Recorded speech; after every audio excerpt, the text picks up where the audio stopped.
मेरा घर बाबा के घर के पास में ही था। तो बाल्यावस्था में जैसे बच्चे होते हैं पड़ोस में जाते आते हैं, शादियों का मौका हुआ, बाबा के घर में उच्च कोटि के कोई महात्मा आ गए, कईयों को ब्रह्मा भोजन खिलाता था, गुरुओं को, तो ऐसे ऐसे मौके पर हम चले जाते थे।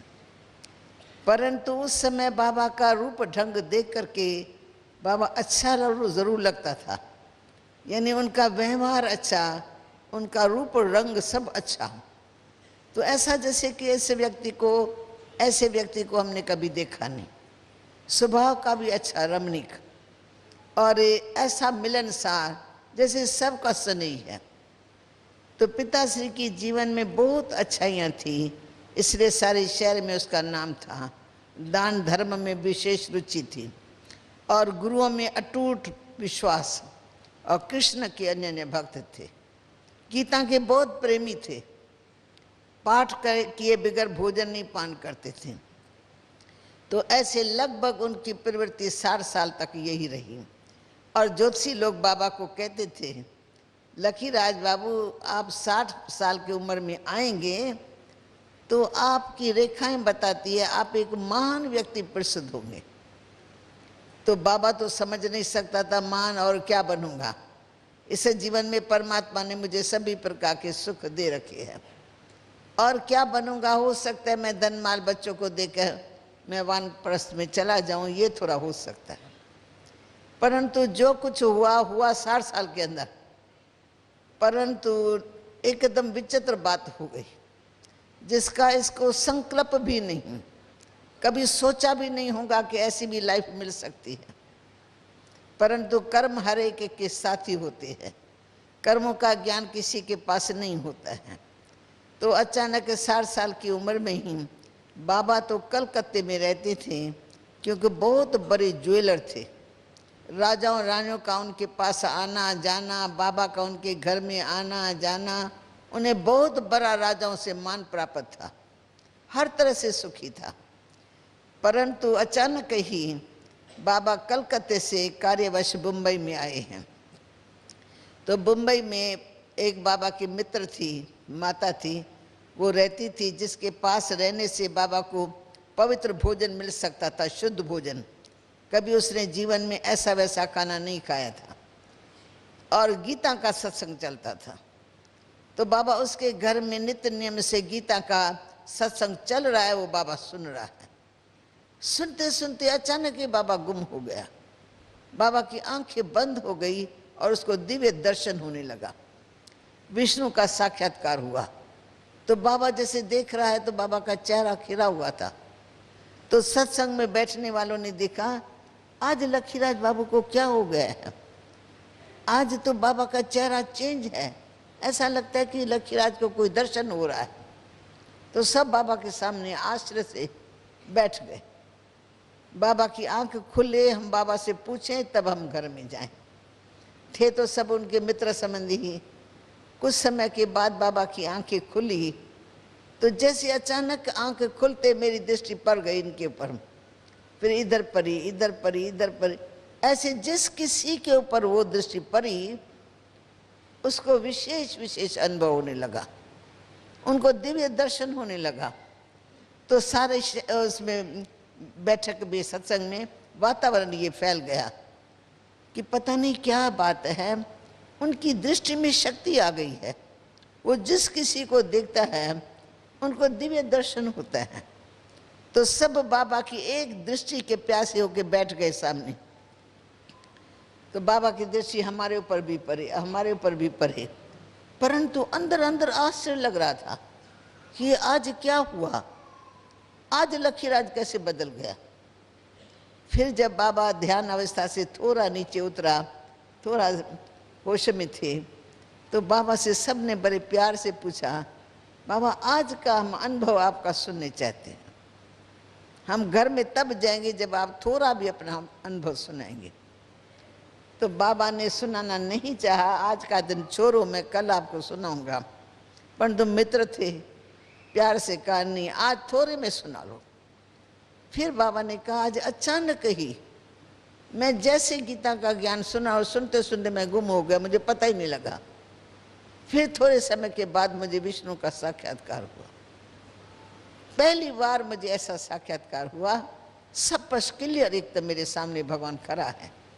उनसे मुझे वरदान मिला कि अहम विष्णु तत्व तुम मेरा ही स्वरूप हो। ऐसे करने के बाद बाबा ने खुद फील किया तो मेरे अंदर में शक्तियों का जैसे एक क्या कहें झरना बह रहा है। तो ऐसे बाबा फील कर रहा है कि कुछ मेरे में चेंज आ गई है। कैसी चेंज है, किस प्रकार से क्या होगा। फिर बाबा ने सत्संग पूरा हुआ, अपने कमरे में चला गया और सबको कह दिया मेरे को 2-3 दिन छुट्टी चाहिए, मैं न सत्संग में आऊँगा न मैं आप लोगों से बोलूँगा, मैं एकांत में कहीं चला जाऊँगा। मुझे ये जानना है कि ये क्या हो रहा है मेरे को, अब मुझे मेरे जीवन में क्या करना है। बाबा बरोबर किसी न किसी पहाड़ी पर चला गया। उनके बाद बाबा को नित्य नया अनुभव होने लगा, जिसका उसको कोई ज्ञान नहीं, जिसका उसको कुछ पता नहीं। फिर बाबा हैदराबाद सिंध में आए। घर वालों ने देखा बाबा की चाल ढाल सब में फर्क। पहले लौकिक बच्चों को, पोतरों को प्यार करना, बड़े बड़े स्वीट के बाग से ले आना, खिलौने ले आना। इस बारी बाबा ने उनको उठाता है गोदी में, न उनके लिए कुछ लाया है। मुंबई जैसे शहर से ऐसे ही चला आया है। तो देखा बाबा तो बिल्कुल उपराम जैसे कोई फरिश्ता और आया है और सीधा ही सामान नीचे, और बाबा अपने रूम में ऊपर अलग था बाबा का रूम।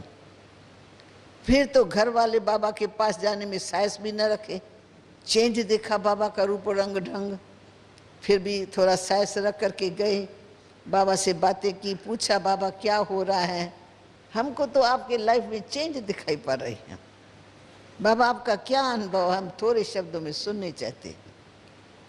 फिर बाबा ने बताया कि मुझे ऐसे लग रहा है कोई महान शक्ति है जो मुझे अपने तरफ खींच रही है।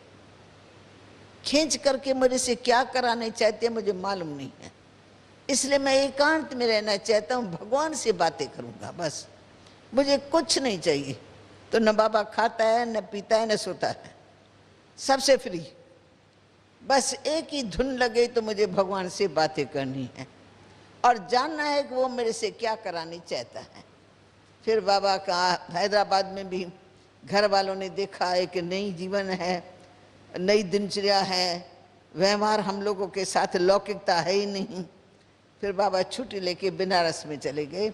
बाबा के भागीदार की कोठी थी, बहुत बड़ा बाग था, वहाँ पर गए और घर के कुछ मेंबर्स को अपने साथ में लेके गए। तो 1-2 दिन के बाद अचानक ही बाबा को जिस रूम में सोया हुआ था वहाँ आवाज़ आया, उठो जागो, उठो जागो। बाबा की आंख खुली तो देखा किसने आवाज़ किया, कोई व्यक्ति है नहीं, परंतु सारा कमरा प्रकाश से भरपूर है, प्रकाश ही प्रकाश चारों ओर। तो बाबा आश्चर्य से इधर उधर देख रहा है, कहाँ से आवाज़ आया उठो जागो, वो कोई व्यक्ति दिखाई नहीं पड़ा। फिर दरवाज़ा खोल करके बाबा बाहर चला गया। बहुत बड़ा घाटा बाग था, वहाँ एक थला सा बना हुआ था, वहाँ बैठ गए। बैठते ही फिर परमात्मा ने दोबारा उसको दिव्य दृष्टि दी, अंदर का नेत्र खोला। फिर बाबा को दूसरा साक्षात्कार हुआ, वंडरफुल साक्षात्कार। पहली बार जैसे दिखाते ना अर्जुन को विनाश का साक्षात्कार हुआ, कितना भयानक विनाश का साक्षात्कार अर्जुन को हुआ, सेम बाबा को ऐसे साक्षात्कार होने लगा। कैसे भारत के अंदर हिंदू, मुस्लिम, सिख, ईसाई खूब लड़ झगड़ रक्त की नदियां बहा रहे हैं। दूसरी सीन दिखा है कुदरती आपदाओं के द्वारा, कहीं बाढ़, कहीं भूकंप, कहीं आग, कहीं तूफान, कहीं भूखापन। इसमें मनुष्य मरते जलते डूबते जा रहे।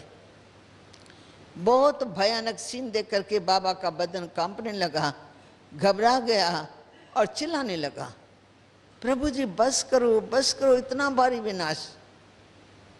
फिर फट तीसरी सीन देखता है तो ऊपर से बम्स की वर्षा हो रही है, इतने बम्स गिरे जो सारी सिटी की तबाही हो गई। तो बाबा देख रहा है कि मैं किसी पहाड़ी पर ये सारी सीन देख रहा हूँ, कोई भी नहीं रहा, सब चले गए, सब चले गए। तो बाबा अकेला अपने आप को देख करके एकदम से जैसे घबराया हुआ, कुछ पता नहीं अब क्या होना है, समझा मैं ही एक अकेला रह गया हूँ। धीरे धीरे जब बाबा होश में थोड़ा आया, ध्यान का नशा या स्वप्न का नशा समझो वो टूटा, तो सोया हुआ तो था नहीं, वो बगीचे में बैठा हुआ था, साधना में था, और उसमें ये साक्षात्कार हुए। तो बाबा को एकदम विश्वास हुआ ये मुझे भगवान ने दिखाया है। भगवान के सिवाय ऐसी सीन सीनरी कौन मुझे दिखाएगा, अब कुछ होने वाला है। ऐसे बाबा को आभास हुआ कुछ होने वाला है। और बाबा का चित्त बिल्कुल शांत, एकदम डीप साइलेंस में, कुछ अच्छा नहीं लगता है, संसार से मन उपराम हो गया। फिर थोड़े समय के बाद बाबा को आवाज मिला भगवान से, उठो जागो, कलयुगी सृष्टि का महाविनाश निकट भविष्य में होने वाला है, निकट भविष्य में होने वाला है। उठो, तुम्हें विश्व का कल्याण करना है, तुम्हें विश्व का कल्याण करना है। अब कैसा कल्याण करूंगा? बाबा तो खुद ही सोच में पड़ गया कि विश्व कहाँ और मैं कहाँ, मैं कैसे विश्व का कल्याण करूंगा? परंतु भगवान ने कहा है तो जरूर कुछ राज होगा। उनके जन्म पत्री को तो वही जानता है, खुद तो नहीं जानता। फिर थोड़े समय के बाद फिर प्रेरणा मिलती है बाप से, परमात्मा पिता से, कि उसके लिए तुमको सबसे पहले अपना तन मन धन ईश्वरी सेवा के लिए समर्पण करना है। अब धन तो कलकत्ते में चालू धंधा था, बीच से कार्यवश आया हुआ था। अभी धंधे को समाप्त करे तब तो धन उसके हाथ में आ जाए ना। परंतु परमात्मा का इशारा पाते सीधा कलकत्ते में गया, अपने भागीदार को सेटिस्फाई किया कि मैं अभी आपको छोड़ के दूसरे को भागीदार नहीं बनाने वाला हूँ। परंतु मुझे भगवान का आवाज आया है कि तुमको अपना तन मन धन ईश्वरी सेवा में समर्पण करना है, इसलिए मैं इस धंधे को धन को समाप्त करने के लिए आया। भागीदार ने सोचा ये तो हो नहीं सकता है, आपके सिवाय मेरा धंधा ही नहीं चल सकेगा। बोला पर मैं ये धंधा तो करने वाला ही नहीं, जरूर आपको दूसरा कुछ सोचना पड़ेगा, तो मैं आपको फायदा दे करके फिर मैं इस धंधे से अपना हिस्सा जो है वो निकाल दूंगा। फिर ऐसे ही थोड़े समय के बाद ऐसा किया। फिर बाबा लौट करके हैदराबाद में आए। परिवार को पता लगा तो बाबा में तो बहुत बड़ी दिन प्रतिदिन चेंज आ रही है। 5 बच्चों का बाप था, 3 भाई के बच्चे थे, 8 बच्चे थे जिनका बाबा के ऊपर बोझ था। लेकिन बाबा को पर करन कराना हार नहीं, जो कराया वो किया। घर वालों ने देखा तो बाबा बिल्कुल न्यारा न्यारा, बिल्कुल फरिश्ता हो गए। कोई स्थूल में बातचीत भी नहीं करता है, सिवाय ज्ञान के, लिखने पढ़ने के या कुछ बोलने से, ज्ञान की बातें करने से, और कोई भी इधर उधर की बात नहीं बाबा करता है। चेंज तो वंडरफुल देखी। तो धीरे धीरे देखा बाबा की दृष्टि में बहुत बड़ी पावर है। बाबा अपनी स्त्री को देखता है ना, वो भी ध्यान में चली जाती है। बहू को देखता है, ऐसे नजर से देखता है, वो भी ध्यान में चली जाती है। तो ये जैसे बाबा के द्वारा, बाबा के घर में ही दिव्य दृष्टि का कलम लगा है। बाबा के भाई को अनुभव, बाबा की बहन को, भाभी को, सबको घर में ऐसे दिव्य दृष्टि मिल जाती है। घर वाले बदल गए। कुछ बाबा में शक्ति आ गई है, कुछ बाबा में शक्ति आ गई है। कौन सी शक्ति, क्या कराने चाहते, किसी के पास कोई प्लान नहीं, बाबा के पास भी नहीं था। उठ करके चला गया अपने रूम में। वहां पर उनको एक और साक्षात्कार हुआ। वो क्या साक्षात्कार किया? पहले देखा कि लाइट में ऊपर से, आकाश से सितारों में से चमकीली कोई चीजें हैं जो ऊपर से नीचे उतरती जाती है, जैसे सितारे टूटते हैं ना ऐसे। तो परंतु जैसे धरती से लगते हैं वैसे देवी देवता, देवी देवता, देवी देवता बनते बनते पूरा संसार देवताओं का देखा। और उसके बाद फिर लक्ष्मी नारायण की राज दरबार देखी। चारों ओर हरियाली, खुशहाली, रतन जड़त सोने के महल देखे। बाबा से नया संसार देखे बाबा का दिल गदगद हो उठा। ऐसा सुखमय संसार परमात्मा ने इसको इन एडवांस दिखलाया कि कलयुग में तो, कलयुग का विनाश होगा तो सब खत्म हो जाएंगे, उसके बाद क्या होगा? कलयुग जाएगा तो आप ही बता, अपने मुख से आवाज दो सभी, कलयुग जाएगा उसके बाद फिर कौन सा युग आएगा? देखो अभी तक मालूम नहीं है आप सबको, आवाज से बोलो, सतयुग आएगा। ये पाठ पक्का कर दो। जैसे ये मैं पूछूं ना भाई रात जाएंगी तो क्या आएगा, आप सब फट से बोलेंगे दिन आएगा। दिन जाएगा फिर क्या आएगा? रात। पक्का है ना सबको? ऐसे सृष्टि चक्र के नियम अनुसार जब कलयुग चला जाता है तो फिर सतयुग आ जाता है। सतयुग में माना देवी देवता है, एक ही धर्म, एक ही राज और अटूट सुख शांति। जरा भी इसके अंदर कोई चीज की कमी नहीं, कोई इच्छा नहीं, कोई लड़ाई झगड़ा नहीं। देवी देवता चारों ओर, ऐसा सुखमय संसार परमपिता परमात्मा ने बाबा ब्रह्मा को दिखा दिया। फिर इशारा दिया, ऐसा सुखमय संसार तुम्हें बनाना है।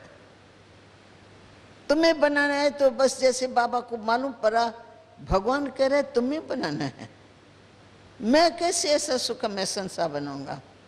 प्रभु मेरे पास कोई बुद्धि नहीं है, मेरे पास कोई शक्ति नहीं है, कुछ ज्ञान वगैरह है नहीं, तो मैं कैसे ऐसा सुखमय संसार बनाऊंगा? बस बाबा को मीठी चिंता लग गई। न वो खाता है, न पीता है, न सोता है, भगवान से बातें ही करता रहता है, प्रभु जी मुझे आज्ञा दो, मुझे मेरे जीवन में क्या करना है। फिर परमात्मा का जैसे जैसे इशारा मिलता रहता है ना, वैसे वैसे बाबा एक्ट करता रहता है। तो परिवार में वैसे तो बाबा सुखी था, पर बोझ था बच्चों का। हम बच्चे भी थे, बच्चियां भी थे, भाई के बच्चे भी थे, कुछ की शादी हो चुकी थी, कुछ की हुई नहीं थी अभी। तो जब बाबा हैदराबाद सिंध में आए तो बाबा की दृष्टि के द्वारा इतना चमत्कार सारे शहर में वातावरण फैल गया कि दादा में ऐसी शक्ति आ गई है, दादा किसको भी देखता है ना उनको भगवान का दर्शन हो जाता है। तो सत्संग में बहुत वृद्धि हो गई। औरों के सत्संग से टूट टूट करके हमारे पास माताएं बहनें आने लगी। भाई लोग तो अपने धंधे दौरी में रहते हैं ना, तो वो बिजी रहते, वो बातें भी कम सुनते हैं।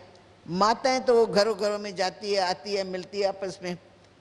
उसका सत्संग तो बहुत बढ़ गया। फिर बाबा 2 मिनट खड़े होकर के सबको दृष्टि देते हैं तो कई माताएं दूर दूर में इधर उधर सब ध्यान में चली जाती है। सारा वायुमंडल चेंज हो जाता है। कृष्णपुरी में चली गई, कोई रास कर रही है, कोई कुछ। तो ये आवाज सारे शहर में फैल गया। पता नहीं दादा लेखराज कुछ मिस मेरिज्म कलकत्ता से सीख करके आया है ऐसा, जो लोगों को पता लगता है कि जैसे कोई कृष्ण आया है। तो गोपिकाएं रास करती हैं, ये सब उनका ढोंग है। तो सारा शहर खिलाफ हो गया। अब वो भी राइट थे, उनको क्या पता दादा लेखराज इतना बड़ा ऊंचा बिजनेसमैन, वो बैठे बैठे ये काम क्यों करेगा? पर किसी को क्या पता ये ईश्वरी शक्ति काम करा रही है, इसलिए वो अलग सोचते थे, उस नज़र से देखते थे। अब बाबा इस नज़र से तो कराने वाला करा रहा है, मैं खुद भी वंडर खा रहा हूँ ये सब क्या हो रहा है। क्योंकि प्लान तो नहीं था बाबा के पास, न वो अपने मन से कुछ करता है। ईश्वर करावे तो वो क्या कर सकता है।